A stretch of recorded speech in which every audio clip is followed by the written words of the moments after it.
Hello students, मैं निखिल गुप्ता स्वागत करता हूं आप सभी का इस वीडियो में, जिसमें हम लोग एक्सरसाइज 3.5 स्टार्ट करने जा रहे हैं, जिसमें हम लोग क्रॉस मल्टीप्लिकेशन मेथड सीखेंगे। हमने ये डिस्कस किया था पहले ही कि भाई जो हमारी pair of linear equation in two variables हैं उनको सॉल्व करने के टोटल दो मेथड्स हैं। मोटे मोटे तौर पर देखें तो कौन कौन से? ग्राफिकल मेथड है और एल्जेब्रिकल मेथड है। एल्जेब्रिकल मेथड में भी तीन मेथड्स हैं। कौन कौन से? सब्स्टिट्यूशन मेथड, एलिमिनेशन मेथड और क्रॉस मल्टीप्लिकेशन मेथड। हमने अब तक 3.2 एक्सरसाइज तक ग्राफिकल मेथड कंप्लीट कर लिया था, 3.3 में सब्स्टिट्यूशन मेथड कंप्लीट कर लिया था, 3.4 में हमने एलिमिनेशन मेथड कंप्लीट किया है। अब हम लोग स्टार्ट करने जा रहे हैं नेक्स्ट एक्सरसाइज, मतलब नेक्स्ट मेथड जो है क्रॉस मल्टीप्लिकेशन मेथड। जो लास्ट मेथड है उसके बाद में कोई मेथड नहीं बचा, ये हमारा फाइनल आ जाएगा। तो क्रॉस मल्टीप्लिकेशन मेथड हम लोग 3.5 एक्सरसाइज के लिए सीख रहे हैं और इसको कैसे किया जाता है, मतलब इस मेथड में कैसे हम x और y की वैल्यूज निकालते हैं, कैसे pair of linear equation in two variables को सॉल्व करते हैं, वो हम एक दो एग्जांपल से पहले सीखते हैं। उसके बाद बुक के जो एग्जांपल्स हैं वो स्टार्ट कर लेंगे। बहुत सिंपल से एग्जांपल्स हैं, ईजी है, मतलब पैटर्न ये भी कोई मुश्किल काम नहीं है ना। तो स्टार्ट कर रहे हैं। अच्छा, एक और इंपॉर्टेंट बात, हो सकता है क्वेश्चन में बोल दे कि भाई इसको सब्स्टिट्यूशन मेथड से करो, उसको एलिमिनेशन से करो या फिर क्रॉस मल्टीप्लिकेशन से करो क्वेश्चन कोई, तब तो हमें उस मेथड से करना ही पड़ेगा। लेकिन अगर मैं क्वेश्चन में कुछ मेंशन नहीं है कि किससे करना है, अगर कुछ मेंशन नहीं है किससे करना है, तो फिर आपकी चॉइस है, आप सब्स्टिट्यूशन से कर लो या एलिमिनेशन से कर लो या फिर क्रॉस मल्टीप्लिकेशन से कर लो, वो आपकी चॉइस है। हम लोग इसको प्रेफर नहीं करते क्योंकि बहुत लंबा निकल जाता है। ये तीनों कंपैरेटिवली छोटे रहते हैं, तो इन तीनों में से किसी एक को चूज कर लेते हैं अगर कुछ क्वेश्चन में स्पेसिफाई नहीं कर रखा कि इस मेथड का यूज लेना है। ठीक है, चलिए क्रॉस मल्टीप्लिकेशन मेथड हम लोग एक एग्जांपल से सीख लेते हैं। ये हमारा एक एग्जांपल है, x - 3y = 2 and 2x + 5y = 15। ये एग्जांपल सेम अपन ने लिया था एलिमिनेशन मेथड में भी। तो एग्जांपल्स किसी भी मेथड से करो, आप तीनों मेथड्स का यूज लेकर के करोगे, इवन ग्राफिकल को भी इंक्लूड कर लो, चारों मेथड्स का यूज लेकर के करोगे तो रिजल्ट सेम आने वाला है, x और y की वैल्यू सेम आने वाली है। किसी सिचुएशन में कोई पैटर्न से इजी पड़ता है, किसी सिचुएशन में कोई मेथड इजी पड़ता है, तो हम सिचुएशन बाय सिचुएशन यूज ले लेते हैं उनको। तो फिलहाल क्रॉस मल्टीप्लिकेशन मेथड में शुरू कर रहा हूं। जैसे यहां पर हमारे पास में दो इक्वेशंस हैं। क्रॉस मल्टीप्लिकेशन मेथड में एक चीज हमेशा ध्यान रखें कि आपका फॉर्मेट में होना चाहिए क्वेश्चन। फॉर्मेट मतलब जो हमारा फॉर्मेट क्या है ना, ax + by + c = 0, मतलब इक्वल में 0 होना चाहिए, तब जाकर के आप उसको अच्छे से सॉल्व कर पाओगे, तब जाकर के आप मेथड अप्लाई कर पाओगे, है ना। तो इक्वल में 0 होना चाहिए। इक्वल में 0 नहीं है तो आप इसको इस तरफ ले आओ, इसको भी आप इस तरफ ले आओ और इक्वल में 0 बना लो। तो क्या लिखेंगे यहाँ पर?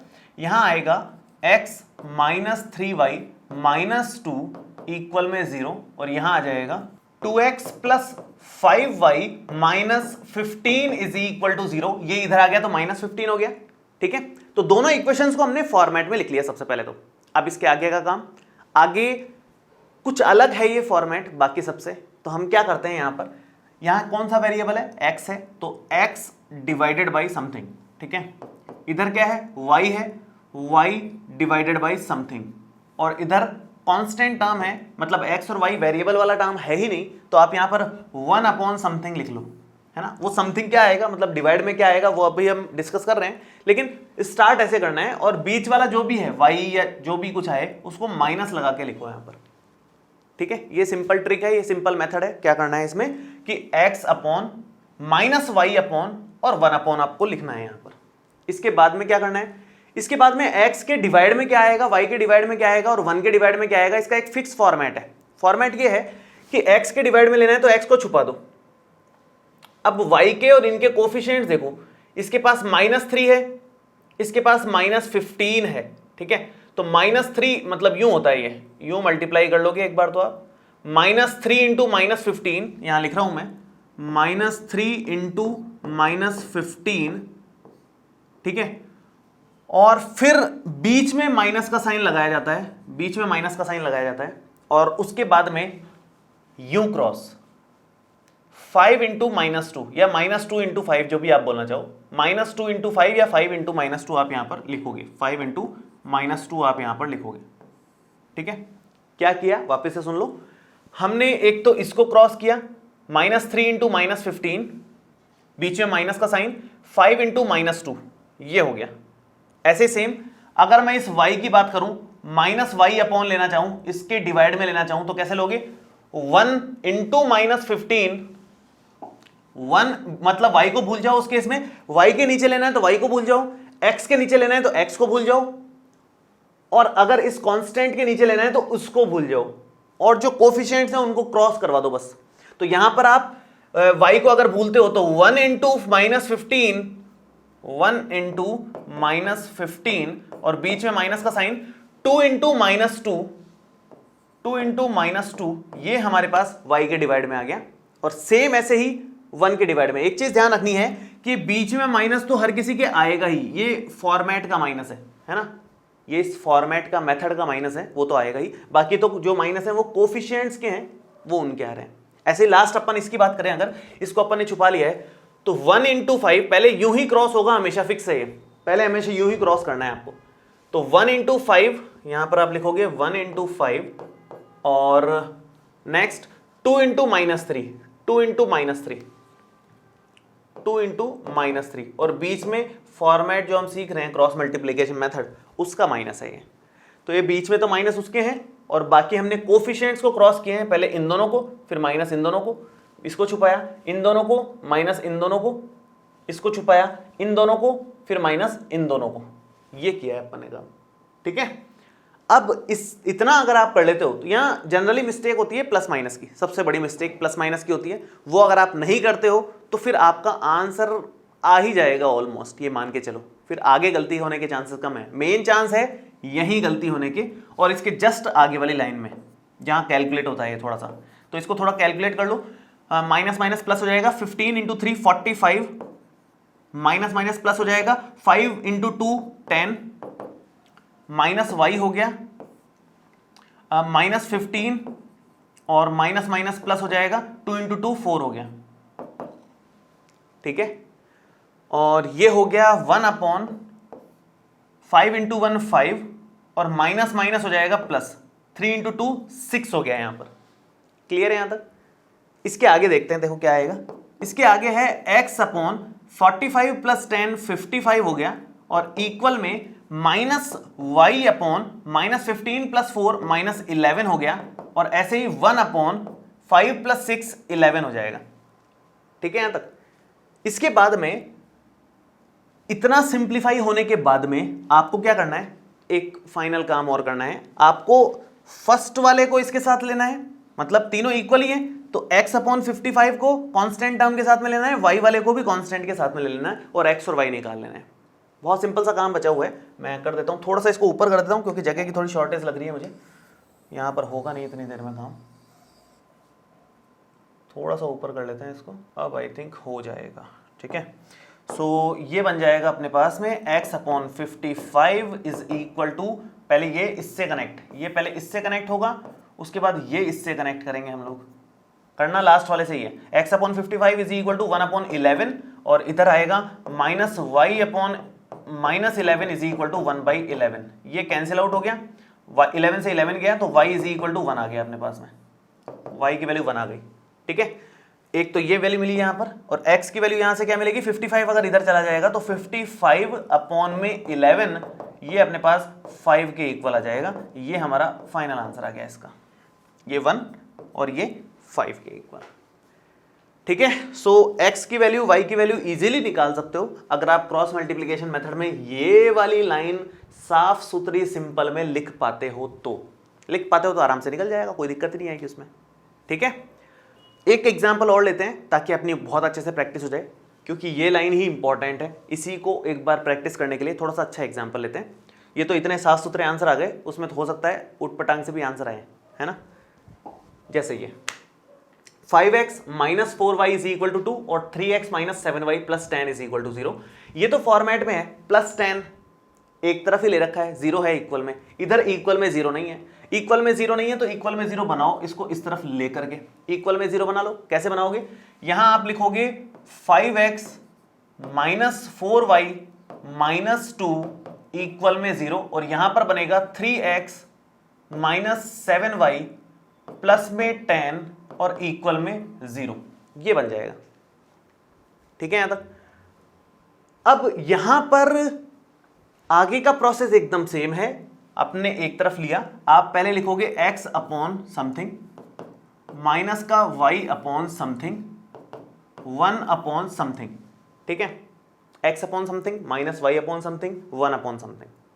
अब x के नीचे क्या आएगा, इसको हमने छुपा लिया, -4 इंटू 10, -4 इंटू 10 ये आ गया, -4 इंटू 10 माइनस, पहले यूं क्रॉस होगा, हमेशा फिक्स है, पहले यूं क्रॉस होगा, उसके बाद यूं क्रॉस होगा, पहले यूं चलना है, यूं फिर यूं, ठीक है।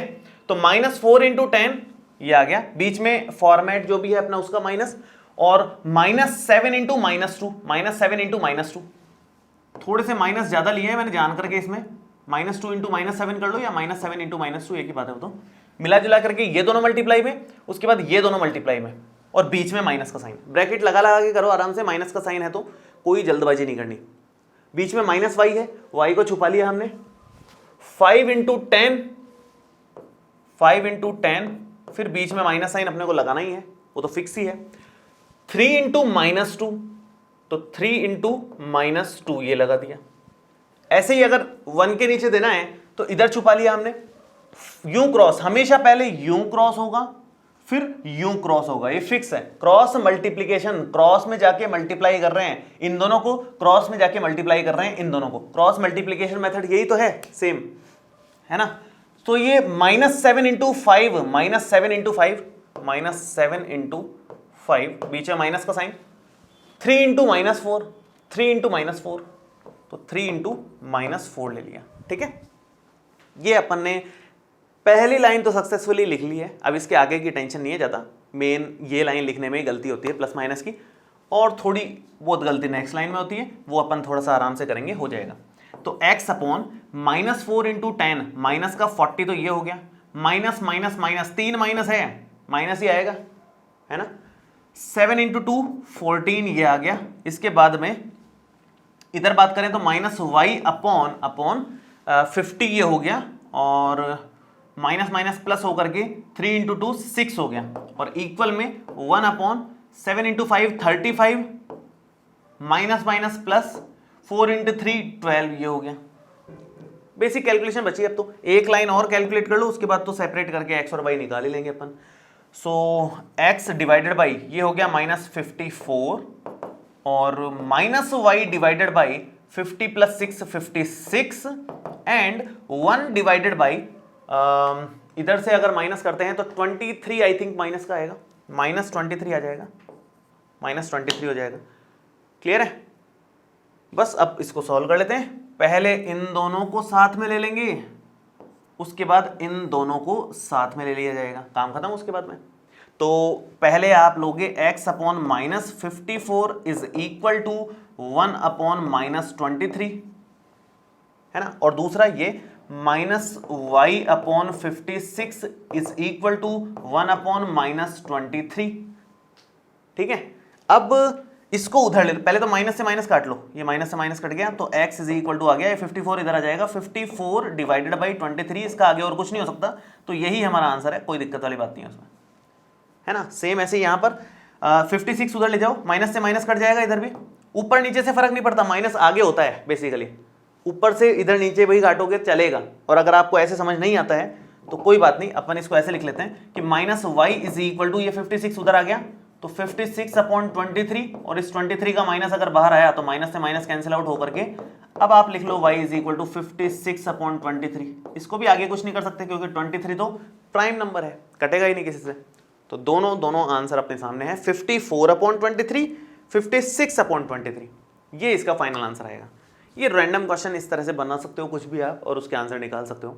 तो कहने का मतलब ये लाइन सबसे इंपॉर्टेंट है, इसको थोड़ा सा ध्यान से बनाना है, उसके बाद तो सिर्फ कैलकुलेशन है और कुछ भी नहीं किया, सिर्फ एक लाइन आपको बनानी सीखनी है बस, उसके बाद काम खत्म है। तो ये क्रॉस मल्टीप्लिकेशन मेथड है, इस पर बेस्ड हम लोग क्वेश्चंस कर लेते हैं।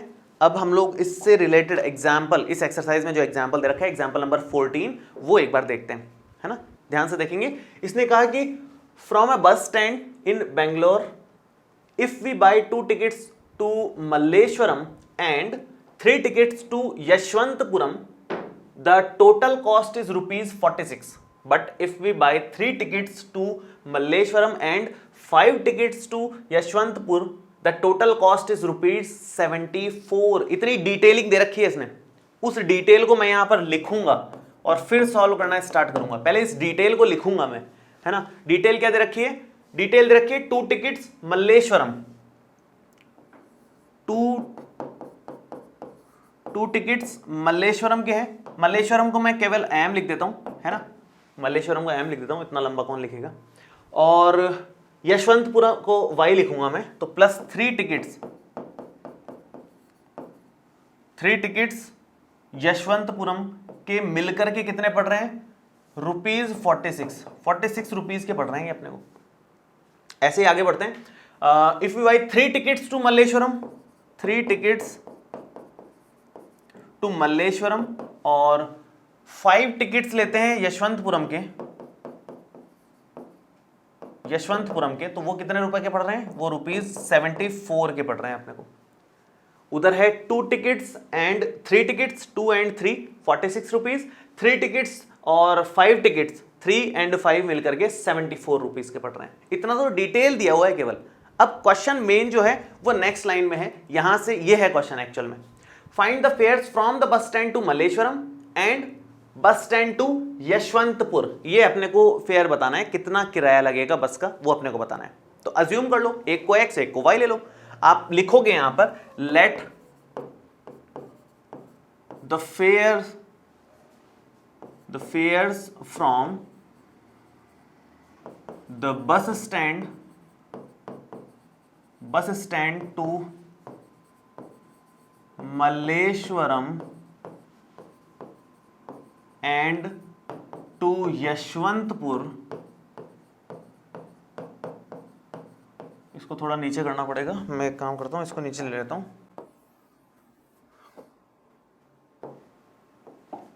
Are x and y respectively, मतलब बस स्टैंड से मल्लेश्वरम तक का एक्स रुपीज है, एक्स एंड वाई रुपीज कर दो, रुपीज और कर लो, यहां पर ऐसा करो, सॉरी, इसको हम लोग थोड़ा सा आगे किसका के रुपीज और लिख लेते हैं, तो ये हो जाएगा x and y rupees respectively, इतने रुपीज हैं, ठीक है। तो मल्लेश्वरम तक का एक्स रुपए लग रहा है, यशवंतपुर का लग रहा है वाई रुपीज। 2 टिकट लिए हैं मल्लेश्वरम के। अब इसको देखते हुए हम लोग क्या इक्वेशंस बना सकते हैं, ध्यान से देखेंगे। 2 टिकट लिए हैं मल्लेश्वरम के, तो 2x रुपीज हो जाएंगे। एक टिकट का x रुपए किराया लग रहा है, तो 2x रुपीज लगेंगे 2 टिकट के। एक टिकट अगर यशवंतपुर का लेते हो तो y रुपीज लग रहे हैं। 3 टिकट ले रहे हैं अपन इसके, तो 3 टिकट्स के लिए 3y रुपीज लगेंगे, और इक्वल में क्या आएगा? 46 इक्वल में है, ठीक है। इसके बाद अगर इसकी बात करें, 3 टिकट्स मल्लेश्वरम के हैं, 3 टिकट्स मल्लेश्वरम के हैं और एक टिकट मल्लेश्वरम का पड़ रहा है x रुपीज का, तो 3 टिकट्स पड़ेंगे 3x रुपीज के, ये हो गया 3x रुपीज का। और सेम ही एक टिकट यशवंतपुर का पड़ रहा है y रुपीज का, तो 5 कितने के पड़ेंगे? 5y रुपीज के, और वो कितने रुपीज का है टोटल? 76 रुपीज का, सॉरी 74 का। ये हमारे पास 2 इक्वेशंस आ गई हैं, फर्स्ट इक्वेशन और सेकंड इक्वेशन। बस अपने को क्या करना है, इनको सॉल्व कर लेना है और कोई काम नहीं है, अब सिंपल सॉल्व कर लेना है। इसने कुछ बोला भी नहीं है कि किस मेथड से करो, तो वैसे तो आप किसी भी मेथड से कर लो, आपकी मर्जी पड़े सब्स्टिट्यूशन से करो, आपको अच्छा लगता है एलिमिनेशन से करो, या फिर आप क्रॉस मल्टीप्लिकेशन से कर लो, कोई पूछने वाला नहीं है। सबसे आंसर आएगा, सबसे सही आंसर आएगा, सब में फुल मार्क्स मिलेंगे। लेकिन हम लोग क्रॉस मल्टीप्लिकेशन मेथड सीख रहे हैं, तो प्रैक्टिस के लिए मैं उसी से कर रहा हूँ अभी फिलहाल। आप किसी से भी कर सकते हो, कोई फर्क नहीं पड़ता। प्रैक्टिस के लिए मैं उसी से करूंगा। और उसमें एक चीज ध्यान देने वाली थी कि इक्वल में 0 होना चाहिए, तो मैं इसको इस तरफ ले लूंगा और मैं इसको भी इस तरफ ले लूंगा, और नेक्स्ट पेज पे लिख करके इसको सॉल्व कर रहा हूं। देखो ये बनेगा 2x + 3y = 46, तो 2x + 3y = 46 को -46 लिख लेंगे हम लोग, -46 इक्वल में 0। और नेक्स्ट है अपना 3x 5y -74, 3x + 5y -74 और इक्वल में 0। अब आगे का काम वही same, x divide something -y upon something and 1 upon something. क्या है इस समथिंग में? x को छुपाओ तो पता चलेगा। 3 इंटू -74, 3 इंटू -74 यहां पर आएगा, तो 3 इंटू -74, बीच में माइनस का साइन, 5 इंटू -46, 5 इंटू -46, तो 5 इंटू -46 ये आ गया। क्या किया हमने, यूं क्रॉस किया, फिर यूं क्रॉस किया और बीच में लगा दिया माइनस साइन, बस इतना ही काम है। सेम यहां पर करेंगे, इसको छुपा लिया अपन ने, यूं क्रॉस किया तो 2 इंटू इस 2 के साथ कौन मल्टीप्लाई में आ रहा है, माइनस का 74 मल्टीप्लाई में आ रहा है और बीच में माइनस साइन आ जाएगा। 3 इंटू -46, 3 इंटू -46 यहां पर बनेगा, ठीक है, 3 इंटू -46 ये बन गया। अब इसके बाद में अगर कांस्टेंट टर्म की बात करें तो 2 इंटू 5 ये आ गया, 2 इंटू 5 ये हो गया और 3 इंटू 3 ये हो गया, 3 इंटू 3 ये है, बीच में तो माइनस साइन लगाना ही है अपने को। इस तरह से सॉल्व करना है। Same 3 into -74, 5 into -46, sorry 5 into -46 आएगा ना, ये गलत, नहीं सही है, सॉरी 3 और 2 इंटू -74 हो गया, 3 इंटू -46 हो गया, सही है, करेक्ट है। तो ये इस तरह से हम लोग सॉल्व कर सकते हैं। और अब आगे जाकर के इसको बस कैलकुलेट करना है, कैलकुलेशन वाला पार्ट बचा हुआ है, बाकी सारा हो गया अपने पास। तो यहां पर क्या करेंगे हम लोग, इसको आप लिख सकते हो x डिवाइडेड बाई भाई प्लस माइनस आएगा तो माइनस, ये बात तो समझ में आ रही है। अब 74 को 3 से मल्टीप्लाई कर लो, बस इतना काम बचा हुआ है। तो 4 इंटू 3 12 और बचा 1, 7 इंटू 3 21 एंड 1 22, 2 2 2 आ गया ये, minus minus minus basically plus ही हो जाएगा। तो 46 इंटू 5 करना है, 46 इंटू 5 कितना आएगा, ये आ गया 0 और 23, 230 आ रहा है ये, इक्वल में minus y divided by plus minus minus ही रहेगा, 2 इंटू 74, 2 इंटू 74 कितना आएगा, ये आएगा 148, ठीक है, माइनस माइनस प्लस 46 इंटू 3 करना है, 46 इंटू 3 करेंगे तो 8 तो ये हो गया और 12 और ये 13, 138 आ गया। ऐसे ही लास्ट अगर इसकी बात करें 1/5 इंटू 2 10, 3 इंटू 3 9, बेसिक कैलकुलेशन हो गई लास्ट में तो एकदम। तो ये हो गया x अपॉन, इसको कैलकुलेट करें तो प्लस का 8 आ रहा है, और अगर माइनस के y अपॉन कैलकुलेट करें तो माइनस का 10 आ रहा है, और इक्वल में 1/1 आ रहा है। माइनस से माइनस यहीं पर कट कर लो, ऐसा करो तो ये x अपॉन में 8 is equal to y upon में 10 इज इक्वल टू 1 आ रहा है ये। इसको हम लोग उस तरफ सॉल्व कर लेते हैं, बहुत सिंपल सा बन गया जो भी बन रहा है। एक बार तो आप x अपॉन 8 को 1 के इक्वल करेंगे, x अपॉन 8 को 1 के इक्वल करेंगे, एक बार y अपॉन 10 को 1 के इक्वल करेंगे, ठीक है, x इज इक्वल टू 8 हो जाएगा ये, और y इज इक्वल टू यहां पर 10 आ जाएगा। ये हमारे पास फाइनल आंसर आ गया। मतलब मल्लेश्वरम तक जाने का तो फेयर है 8 रुपीज और यशवंतपुर जाने का फेयर है 10 रुपीज। ये हमारा फाइनल आंसर आ गया। इस तरह से करना था, ठीक है। सो होपफुली आप लोगों को क्लियर हो गया होगा। बहुत इजी सा क्वेश्चन था। यहाँ पर भी इक्वेशन बनाना भी इसमें कोई मुश्किल काम नहीं था, इजी ही काम था। और इक्वेशन को सॉल्व तो हमने क्रॉस मल्टीप्लिकेशन से इजीली कर ही लिया, उसमें तो कोई दिक्कत ही नहीं है। भारी सी इक्वेशन थी लेकिन कैलकुलेट होकर के यहाँ तक छोटी सी बन गया था। सब कुछ बड़े बड़े नंबर्स थे, कैलकुलेट होकर के छोटे बन गए, इजी हो गया आंसर। तो इस तरह से मतलब कर सकते हैं अपन, किसी भी क्वेश्चन को कर सकते हो, कोई दिक्कत वाली बात नहीं है उसमें, ठीक है। नेक्स्ट क्वेश्चन पे आते हैं हम लोग। नेक्स्ट हमारा एग्जाम्पल है, ये वाला हमारा एग्जाम्पल था 14। अब जो दो एग्जाम्पल्स बचे हैं 15 एंड 16, इस एक्सरसाइज में दो एग्जाम्पल्स और हैं 15 एंड 16। उन दोनों एग्जाम्पल्स में क्या करना है अपने को, उन दोनों एग्जाम्पल्स में 3.2 में जो हमने पढ़ा था वो यूज में लेना है आपको। 3.2 में हमने 3 फॉर्मूले सीखे थे। एक तो पैरेलल लाइंस के लिए सीखा था, एक हमने सीखा था कोइंसिडेंट लाइंस के लिए, एक इंटरसेक्टिंग लाइंस के लिए। तो इंटरसेक्टिंग लाइंस के लिए हमने सीखा था condition a1/a2 is not equal to b1/b2। Coincident lines के लिए सीखा था a1/a2। मैं आपको दिखाई देता हूं एक बार। हमने ये टेबल ही सीखी थी पूरी की पूरी, जिसमें दो इक्वेशंस ये होती थी इस तरह की, और इंटरसेक्टिंग लाइंस, कोइंसिडेंट लाइंस और पैरेलल लाइंस हमने सीखा था। ये पूरा सीखा हुआ है ऑलरेडी। इस पर बेस्ड लेकिन क्वेश्चन 2.2 के साथ में 2.5 में भी हैं, तो आपके सेम कंसेप्ट रिपीट हो रहा है, कोई टेंशन वाली बात नहीं है। और एग्जाम में आते हैं इस तरह के क्वेश्चंस, अक्सर आते हैं, बहुत सारे बार, मतलब बहुत बार बोर्ड्स में आए हुए हैं। ऑलमोस्ट हर बार एक आधा क्वेश्चन इसका आ ही जाता है, मान के चलो बहुत बार। आप प्रीवियस ईयर्स पेपर्स की बुक देखोगे, बहुत क्वेश्चंस आपको इस तरह के मिलेंगे, ठीक है। सो कंडीशंस आपके सामने है, ये कोइंसिडेंट लाइंस की कंडीशन है और ये पैरेलल लाइंस की कंडीशन है। तो हम इन कंडीशंस का इस्तेमाल करते हुए चेक करेंगे कौन सी कंडीशन का क्या क्वेश्चन दिया हुआ है, सिंपली हो जाएगा वो सॉल्व। शुरू करते हैं। देखो नेक्स्ट ये हमारे पास है एग्जाम्पल नंबर 15, तो मैं यहां पर सॉल्यूशन स्टार्ट करता हूं इसका। देखिए क्या है, for which values of p does the pair of equations given below has unique solution. Unique solution की बात करिए कि यूनिक सॉल्यूशन मिलेगा क्या। यूनिक सॉल्यूशन का मतलब क्या होता है, यूनिक सॉल्यूशन का मतलब होता है ये रहा, इंटरसेक्टिंग लाइंस, मतलब ये वाली कंडीशन लगानी है। अपने को बोला है कि यूनिक सॉल्यूशन है तो p की वैल्यू बताओ। क्या बोला है, for which values of p does the pair of equations given below has unique solution. p की किस वैल्यू के लिए यूनिक सॉल्यूशन मिलेगा, तो यूनिक सॉल्यूशन की कंडीशन लगानी है, बस अपने आप p की वैल्यू मिल जाएगी, आपको अपने आप मिल जाएगी, कोई टेंशन वाली बात नहीं है। ठीक है, शुरू करते हैं। अपने पास है दो इक्वेशंस इस तरह की, और अच्छी बात यह है कि सारी फॉर्मेट में ही है, इस तरफ ले रखी है दोनों इक्वेशंस को हमने। तो ये 4x plus p y plus 8 is equal to 0, और दूसरी इक्वेशन है 2x plus 2y plus 2 is equal to 0, ये दूसरी इक्वेशन है। दोनों इक्वेशंस की हेल्प से हमने क्या क्या निकाल सकते हैं, हम लोग a1 निकाल सकते हैं, b1 निकाल सकते हैं, c1 निकाल सकते हैं, a2 निकल जाएगा, b2 निकल जाएगा और c2 निकल जाएगा। देखो a1 है यहाँ पर 4, b1 है अपने पास p, c1 है अपने पास 8। कर चुके हैं इस तरह के क्वेश्चन, सेम पैटर्न नहीं कर रहा हूं मैं, कोई चेंज नहीं कर रहा हूं उसमें, है ना।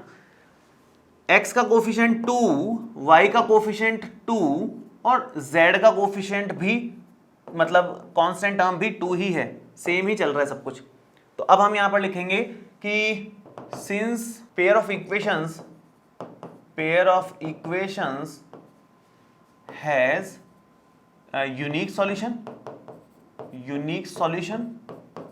देयरफॉर यूनिक सॉल्यूशन है तो therefore a1 upon a2, condition क्या है इसकी, a1 upon a2 is not equal to b1 upon b2, यही कंडीशन है, not equal to b1 upon b2। तो जो भी है आप तो वो लिखो, नॉट इक्वल भी है तो नॉट इक्वल में भी क्वेश्चन को चला सकते हैं, कोई टेंशन वाली बात नहीं होती। इक्वल की तरह ही चलता है, बस साइन नॉट इक्वल का आता है, इधर उधर अपन उसी तरह से लेके जाएंगे उसको, मल्टीप्लाई से डिवाइड में, डिवाइड से मल्टीप्लाई में, प्लस से माइनस में, माइनस से प्लस में, वैसे ही जाता है। a1 अपॉन a2 मतलब 4/2 is not equal to p/2, ठीक है।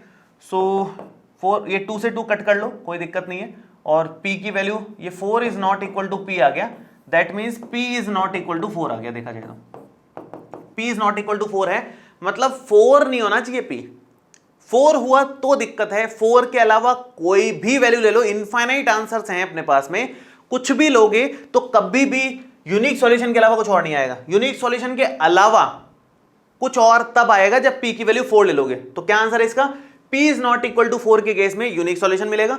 p is not equal to 4 का मतलब है p की वैल्यू 4 के अलावा कुछ भी ले लो, आपके पास यूनिक सॉल्यूशन ही आएगा। क्लियर है। तो इस तरह से कभी कभी ऐसे आंसर आते हैं जो नॉट इक्वल के केस में भी देने पड़ते हैं। नॉट इक्वल के केस में बस यही मतलब होता है उसका कि वो वैल्यू नहीं है, बाकी सारी है। बाकी सारी मतलब 3, 5, 10, 11, -5, -√2, 3/7, कुछ भी 4 के अलावा लोगे आपका यूनिक सॉल्यूशन मिलेगा।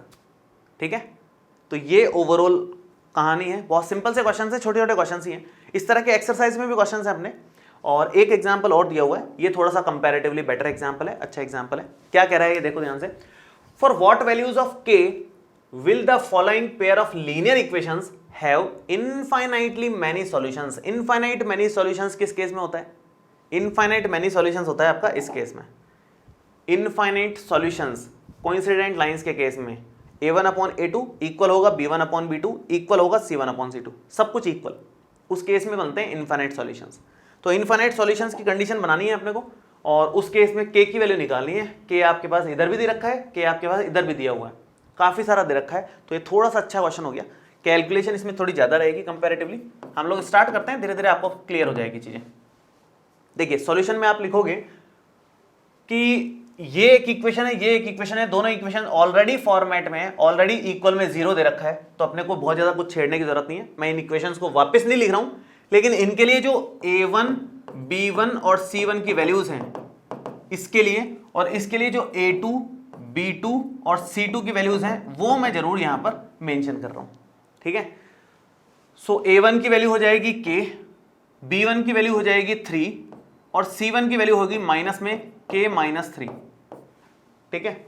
ऐसे ही A2 की वैल्यू होगी 12, B2 की वैल्यू होगी k और C2 की वैल्यू होगी माइनस k। ये हमने इन दोनों की वैल्यूज यहां पर लिख दी, दोनों से मतलब जो भी डेटा मिल रहा था वो लिख दी। अब हमें कंडीशन लगानी है और कुछ नहीं करना। तो यहां पर आप लिखोगे कि for infinite many solutions, for infinite many solutions A1 upon A2 must be equal to B1 upon B2 must be equal to C1 upon C2, ये होना चाहिए। So k upon 12 is equal to 3 upon k is equal to minus k minus 3 divided by minus k। So minus से minus तो cancel out हो गया। अब हमारे पास ये फाइनल स्ट्रक्चर मिल रहा है आपको, क्या कि k अपॉन 12 है, इक्वल में 3 अपॉन में k है और इक्वल में k माइनस 3 अपॉन में k है। क्लियर है? ये अपने पास स्ट्रक्चर है। हम लोग क्या करते हैं इस तरह की सिचुएशन में, दो दो इक्वल दिख रहे हैं तो दो दो इक्वेशन बनाने ही पड़ेंगे। आप चाहो तो इन दोनों को एक बार इक्वल कर लो और एक बार इन दोनों को इक्वल कर लो सेपरेटली, या फिर इन दोनों को कर लो और इन दोनों को कर लो। किसी भी दो को इक्वल करके, मतलब दो इक्वेशंस बनानी है अपने को, एक बार तो इन दोनों को, एक बार इन दोनों को कर लो, बेटर रहेगा, उससे इक्वेशन बन जाएगी अपनी। तो मैं वही काम कर रहा हूं। तो एक बार मैं इन दोनों को लूंगा और एक बार मैं इन दोनों को लूंगा, है ना। आप ऐसा भी कर सकते हो, इसी को दोनों के साथ ले लो, इसके साथ भी और इसके साथ भी, उससे भी दो अलग अलग इक्वेशंस बन जाएंगी। तो कैसे भी दो इक्वेशंस निकालोगे आप, दो इक्वेशंस कोई सी भी लोगे तो आंसर सेम ही आएगा, कोई फर्क नहीं पड़ने वाला फाइनल आंसर में, है ना। इन दोनों को ले रहे हैं तो क्या बनेगा, देखो ये बनेगा k upon 12 is equal to 3 upon में k, और ये बनेगा 3 अपॉन में k is equal to k minus 3 upon में k, ठीक है। इसको थोड़ा सॉल्व कर लें, k इधर लेके आ जाएं तो k square is equal to 12 into 3 36। तो यहां से k की वैल्यू आ गई प्लस माइनस अंडर रूट में 36 और ये हो गया प्लस माइनस 6 के इक्वल, k की वैल्यू प्लस माइनस 6 के इक्वल हो गया। क्लियर है? इसके बाद अगर हम इसकी बात करेंगे तो ये बनेगा अपने पास, ये k इधर आ जाएगा, ये हो गया 3k और इक्वल में ये k इधर आ जाएगा तो k into k minus 3। Clear है? अब यहां पर 3k इज इक्वल टू अंदर मल्टीप्लाई करते हो तो k स्क्वायर माइनस 3k बन रहा है, k स्क्वायर माइनस 3k बन रहा है। और पूरा का पूरा अगर एक तरफ ले लेते हैं अपन, क्योंकि फॉर्मेट तो बनाना ही पड़ेगा, ये 3k आपको उस तरफ लेना ही होगा, तो ये हो जाएगा 0 is equal to k square minus 3k और again minus 3k, that means k square minus 6k हो गया। और यहां से आप कॉमन ले सकते हो, मैं अगर इसको इस तरफ लिख लूं एक ही बात है, k अगर कॉमन लेते हो इनमें से तो k माइनस 6 बनेगा और इक्वल में 0 इधर लिखो या इधर लिखो, उससे कोई फर्क नहीं पड़ता, इक्वल में 0 आ गया। तो यहां से तो k की दो वैल्यूज आई, प्लस 6 और माइनस 6। इसको मैं यूं कर देता हूं, जगह की शॉर्टेज के हिसाब से मैं इधर कर लूंगा। तो ये दो हमारे पास फैक्टर्स आ गए, दो फैक्टर्स आ गए। पहले इसको 0 के इक्वल करेंगे, फिर इसको 0 के इक्वल करेंगे, तो क्या बनेगा हमारे पास, एक तो k की वैल्यू हो गई 0, एक बार k माइनस 6 की वैल्यू हो गई 0, k माइनस 6 की वैल्यू हो गई 0। हमने पॉलिनोमियल्स में इस तरह का फॉर्मेट सीखा था, जब इस तरह का पॉलिनोमियल आ जाता है तो हम क्या करते हैं, कॉमन लेकर के दोनों को सेपरेटली 0 के इक्वल करते हैं। वही काम कर रहे हैं इक्वेशंस में भी, k को 0 के इक्वल किया, k माइनस 6 को 0 के इक्वल किया, इससे तो एक वैल्यू आ गई 0, इससे एक वैल्यू आएगी प्लस 6, ठीक है, प्लस 6। तो हमारे पास कॉमन वैल्यू क्या हुई, ये प्लस 6। कैसे? क्योंकि पहले वाले फॉर्मेट में अगर आप ध्यान से देखो तो यहां प्लस 6 भी आ रहा है और माइनस 6 भी आ रहा है, दो आंसर्स हैं। यहां पर आप देखो तो 0 है और 6 है, आंसर दो है, यहां पे दो आंसर आ रहे हैं, ठीक है, 0 एंड 6 आ रहे हैं। तो कॉमन आंसर कौन सा हुआ, 6 हो गया ना। यहां पर भी ये प्लस 6 है, यहां पर भी प्लस 6 है, तो यहां पर फाइनल k का वैल्यू जो लिखोगे आप लिख दोगे कि k का वैल्यू जो आ रहा है फाइनल, वो k का वैल्यू फाइनली 6 के इक्वल आ रहा है। दोनों से जो कॉमन आंसर आ रहा है वो फाइनली यहां पर आंसर आता है, ठीक है। ये ओवरऑल सिचुएशन है, ये ओवरऑल स्ट्रक्चर है कि इस तरह से हम लोग क्वेश्चन को सॉल्व करते हैं। अब इस तरह के ही क्वेश्चंस आपको एक्सरसाइज में मिलेंगे। एक्सरसाइज में इस तरह के आई थिंक 3 क्वेश्चन शायद मिलेंगे आपको। पार्ट्स में भी दे रखे हैं, एक क्वेश्चन को तो पार्ट में भी किया हुआ है। काफी इंपॉर्टेंट क्वेश्चन है एग्जाम के पॉइंट ऑफ व्यू से, होते भी छोटे हैं, कुछ नहीं करना, आपको 3 फॉर्मेट्स याद रखने हैं, जो फॉर्मुलेज अपने मेन है 3 वो आपको याद रखने हैं, क्वेश्चन अपने आप सॉल्व हो जाता है। बेसिक सी कैलकुलेशन होती है, बहुत छोटी छोटी कैलकुलेशन होती है, ठीक है। सो होपफुली आप लोग ये वाले क्वेश्चन तो कर ही लोगे। अब हम लोग नेक्स्ट एक्सरसाइज मतलब नेक्स्ट क्लास में एक्सरसाइज 3.5 के क्वेश्चन स्टार्ट कर देंगे। वो थोड़ी सी बड़ी है लेकिन कोशिश करेंगे कंप्लीट करने की जल्दी उसको भी। आप होमवर्क में एक बार 3.5 एक्सरसाइज ट्राई करें, इसको करने के बाद ये जो अपन ने आज सीखा है उसके बाद 3.5 एक्सरसाइज आपको आ जानी चाहिए। वैसे तो मोस्ट ऑफ द क्वेश्चंस आ जाने चाहिए, पूरे नहीं तो वो आप ट्राई करो। जिनमें भी दिक्कत आएगी, जिनमें भी परेशानी आएगी आपको, नेक्स्ट लेक्चर में वैसे भी अपन लेने वाले हैं, तो वहां से आपकी वो प्रॉब्लम सॉल्व हो जाएगी, ठीक है। तो इस वीडियो में आपको कोई भी डाउट हो आप नीचे कमेंट बॉक्स में लिख सकते हैं, और ये वीडियो कैसा लगा ये भी कमेंट करके जरूर बताएं। मिलते हैं आपसे नेक्स्ट वीडियो में। Thank you so much, all the best, bye bye.